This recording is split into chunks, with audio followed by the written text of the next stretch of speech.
Ilham Kadri is ranked amongst the most powerful women in the world. Hers is a success story inscribed in the trends and ideals of today. Diversity, inclusion and the environment playing a central role. She's a leading light in the male-dominated chemicals industry, taking over one of the world's biggest and oldest such companies in 2019, Solvay. Her mandate? To shake it up, make it green and more profitable.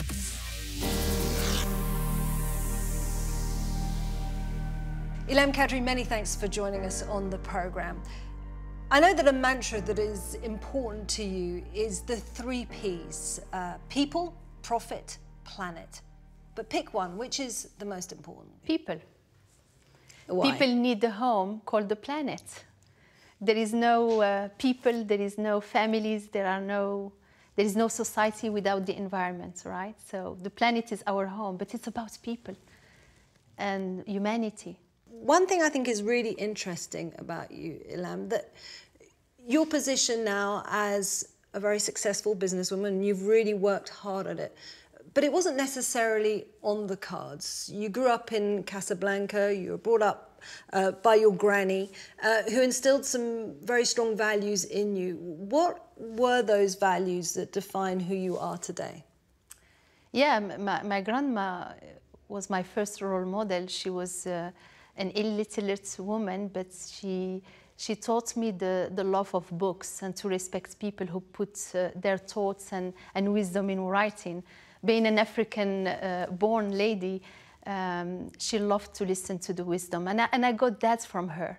She taught me many things. I mean, she taught me to find my third exit, because girls in Morocco were told that they have 2 exits in their lives, once from the father's home to their husband's home, and the second one to the grave. And she used to laugh about it and say, this is not sexy, so find your third exit.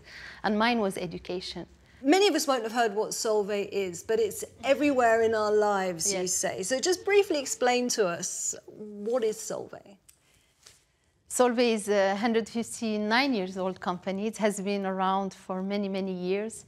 You find us under the hood of your car, for example, under the bonnet of your cars, in EV batteries. There is no electrical car without Solvay inside. You find us in pharmaceutical solutions. We purify water, grey water.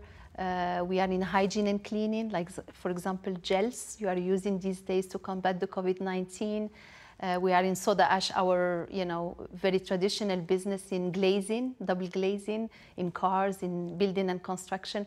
So Solvay is invisible, but it's enabling other industries. We call, by the way, the chemical industry the mother of industries. But what's incredible about your story, Ilham, is that you've managed to break actually through 2 glass ceilings, one obviously being a woman, another of African origin. How has that changed who you are in terms of being a business leader? Well, in a way, Isabel, I didn't target to break any glass ceiling. I mean, I targeted just to live my life and live my dreams and follow my passion. And I knew very early that I was passionate about science and technology. I knew that. And it happened that I wanted to be in physics, chemistry, and mathematics. I did engineering diploma. I followed with PhD thesis. And then I became passionate or interested by sustainability. And the reason is that sustainability started at home in Morocco, in Casablanca, because we had, lived in very frugal environments, and the conservation of food and water meant a lot at that time. But there aren't many women in the industry right now, if you look at the chemical industry. So what have you managed to achieve so far to try and change that paradigm?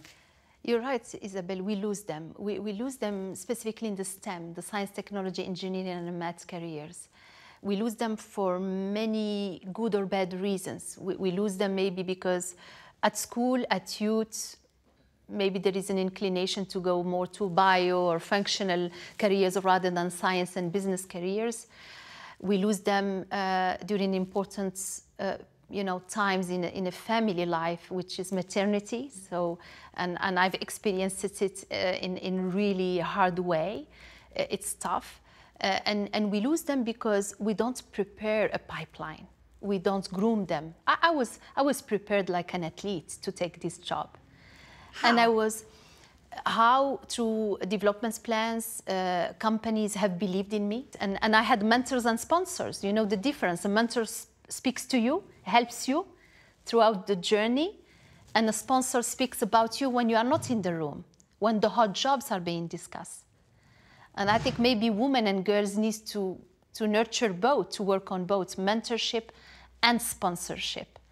So I think all of this is important, and then obviously persistence, endurance, hard work. When you talk about inclusion in there, we're talking about gender parity, but inclusion is also about disability. Yes. It's about bringing in people from different ethnicities. Yes. It's also about LGBT rights. Of course. So how, as one person, can you change, you're talking about an ecosystem of a company that hires tens of thousands of people? Diversity at Solvay is diversity of gender, of course, but diversity of races, ethnies, religion, skin color, background, thoughts, disability. And all of this is important. And then when you have the diversity, you need to have the inclusion. By the way, we put the I before the D at Solvay. Because often in my career, I've seen it. Diversity leaves you because you don't listen to it. It's close to my heart because I'm a pure product of inclusion and diversity. I was given a chance, but I was not waiting for that chance. I provoked it. And when it happened in front of me, when it came in, I took that train. And by the way, Isabel, we don't do it for charity. It impacts the bottom line. It makes companies stronger, more profitable. And our employees, the millennials, the future leaders are asking us for such environments. Well, then that leads me to the next issue I would like to discuss, and that is sustainability, because obviously that is part of the 3 Ps, planet aspect. Now, sustainability is also one of the game changers now. It's also profitable, isn't it? But when will it be profitable? And is Solvay ready to go as far as to try and aim to become a zero emissions enterprise? Of course, it has to be profitable, because if it's not profitable, it's not sustainable, right? But the beauty of it is that science and technology is the answer. It's going to create new solutions. We are on that journey. We joined the Paris Agreement, which is a big deal because we are abandoning coal. And this company started 159 years ago with soda ash business using coal as a primary energy. We don't know how we're going to abandon all the coal as an energy in our manufacturing site around the world by 2030, but we commit to do it. So we should not be afraid. I think the companies who are not going to pick up this green rebound and are serious about the sustainability roadmap are going to fail and disappear. They will have the Kodak moments. And if we look at in terms of climate, in terms of the environment, the chemicals industry, when you look at these huge plants, they don't really look like particularly green places. So how polluting is Solvay today? Well, it's part of, the journey of the chemical industry, right? Of course, the chemical industry is one of the CO2 emitters. We need to target the carbon neutrality, but we cannot do it alone. You need a partnership. You need private-public partnership. And we, as a company, we're going to be disruptive through redesigning our products from day one to become circular. So the big example we are working in collaboration with Veolia is the recycling of batteries. You know, the batteries, your car, at the end of its life, the battery is thrown away. While a battery is what? Is a cathode and an anode, is full of precious metal, lithium, cobalt. And if we can extract those materials, here you are. If you use a waste, it's not a waste anymore. Now, COVID-19 has brought misery to millions of people's lives around the world. But interestingly, I've also been hearing increasingly that it's become an accelerator for change in big companies. Is this something you have seen as well at board level? It's the first time where we had, several risks taken independently coming at the same time and hitting us. First, the security and safety of our people. Back in March, I was the chief mask officer, not the executive officer anymore. We were all looking and dying to find enough masks. to protect our employees. We had to protect our liquidities and cash, because without liquidities, you don't survive. We had to take care of our value chain and customers to not disrupt the supply chains because the borders were closing, like in Europe, right? And I said it to our teams, we have two paths, right? One is to complain and excuse ourselves because the macros are really bad, and they were bad because we are also exposed to transportation. The second path is to accelerate the reform and emerge stronger. The employees of Solvay has taken the second path. And it's amazing. I'm so proud of them, because after 9 months of the crisis, we are a better company. I really believe it. This has been a really tough time. True. Now, you as head of Solvay, you've also are involved in restructuring, yes. job losses. Yes. How do you sleep at night when you know that people's lives are being destroyed as the world moves on? It's tough and painful, No CEO is there with the mandate to restructure. We like to grow, we like to build jobs. And I learned to dare and care. You dare of taking tough decisions. That's my role with my executive committee, is to ensure that the company survives through crisis, right? And restructuring, unfortunately, can be part of that tough moments, right? But if you don't do it, you will fail and more jobs will disappear. But you need to do it with care and respect. And we launched the Solvay Solidarity Fund. My team and I, we cut our salaries, right, 15%. In the year, the board of directors followed, and we called on the investors to donate part of their dividend to this foundation to support our employees, their families, and the communities in need because of COVID-19. And in 6 weeks, by the way, we collected 12 million euro. As I've looked at your career path, mentors have been very important. You still seek mentorship. Yes. But from the junior members, yes. from the young guys, why? What are they teaching you? They're teaching me a lot. They're teaching me to unlearn and relearn.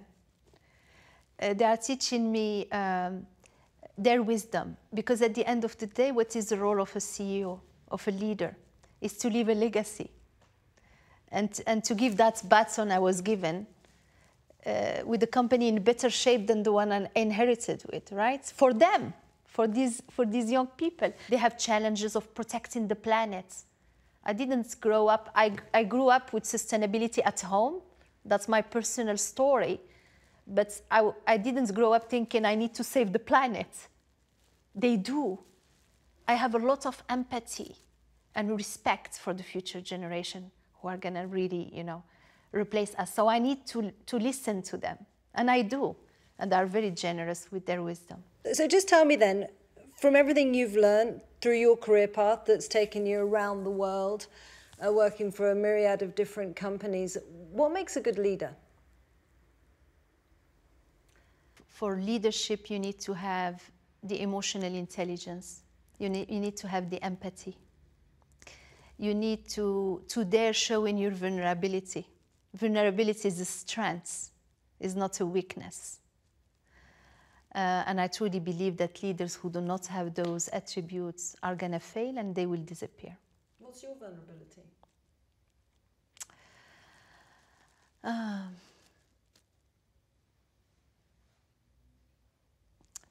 People.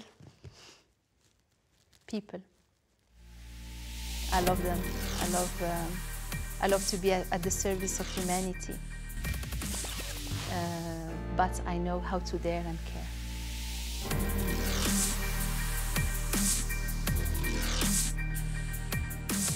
And then finally, you've obviously received some good advice along the way. What's the best piece of advice you can give?